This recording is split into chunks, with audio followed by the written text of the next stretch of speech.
Hello YouTube, this is Klinger coming to you from my backyard garden, and today I just want to talk to you briefly about growing watermelons. Watermelons originate in southern Africa around the Kalahari Desert. They are part of the cucumber family. There are roughly about 1,200 varieties of watermelon grown throughout the world today. Watermelons, it's a warm season crop. They like soil temperature to be 70 degrees for germination. To grow and thrive and do well, the air temperature needs to be around 70 to 90 degrees Fahrenheit. Anything colder than that, a watermelon is going to lose flavor. Anything hotter than that, the flowers are actually going to drop off and not produce any fruit. On average, watermelon from seed to harvest on average is about 90 days. So that could be a problem for individuals that live in colder temperatures where they have a shorter growing season. So for those individuals, they could always start the seeds indoors 2 to 4 weeks prior to their last average frost date. And then once the threat of frost has subsided and your temperatures are averaging 70 degrees, then you can go ahead and transplant. The soil, watermelons like a well-drained organic soil, and they like the pH to be between 6 and 6.8. When you are sowing a watermelon, you want to mound up a hill. This is going to aid in drainage. And what you're going to do is you're going to mount up a hill anywhere between 2 to 12 inches. You're going to want to space them 6 feet apart. Now I know people do have limited growing spaces, so do what you can to try to get them as far apart as possible. But when you sow directly into that hill, you're going to want to sow about 6 seeds per hill.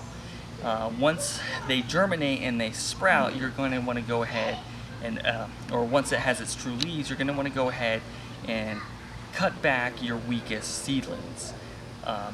You want to use scissors to cut them at the base. You don't want to pull them up because what's going to happen is you could disturb the root system of the seedlings that you want to keep.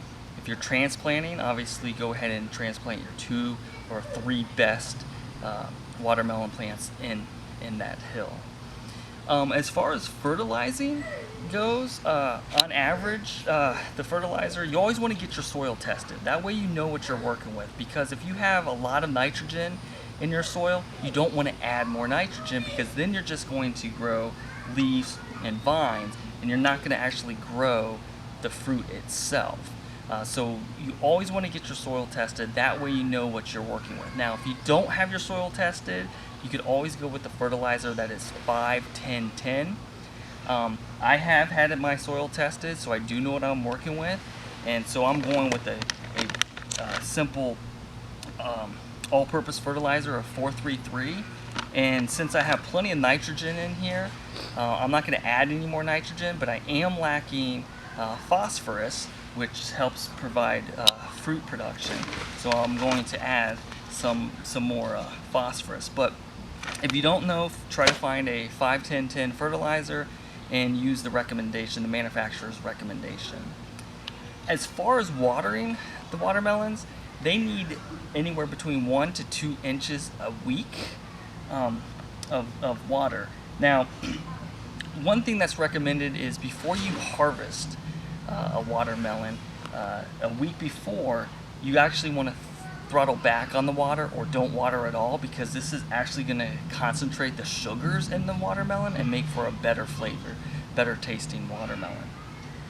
Some common diseases associated with watermelon is aphids. You could get rid of aphids with a simple organic dish soap water solution. I use a teaspoon per every 32 ounces of water. You also have, they are related to cucumbers. So they do get the cucumber beetle, which is a 1/4 inch beetle. You could identify them. They're yellow and black. They have spots. Some have spots, some have stripes. I just simply hand pick those off. Another thing you get to is powdery mildew. With powdery mildew, you could take care of that with a baking soda solution.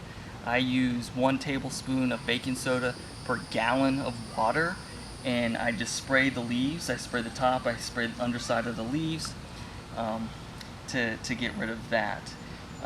I do it as a preventive measure, especially after you get a lot of rain. I go ahead and I spray to prevent powdery mildew to build up. Now, to come to harvest a watermelon, there's a couple things that you want to look for. And so if you come in here and you look at your watermelon, adjacent from the stem is a tendril. Once that tendril turns brown, it's ready to harvest. Another identifier is right here. There's a little leaf. I don't know if you can see that, but it's a little spoon leaf. Once that turns brown, it's getting ready to harvest. And in fact, you can see this one's turning brown right now, so the tendril should be here. This should be ready in maybe about a week. I'm going to stop watering this so I could get a better tasting fruit. Another thing is you can turn the watermelon over, and if it's yellow on the underside, it's going to be ready to harvest. So those are my quick tips about growing watermelon. I hope you enjoyed this video. If you did, please like, share, subscribe, and thank you for watching, and there'll be plenty more quick tip videos to come. Thank you.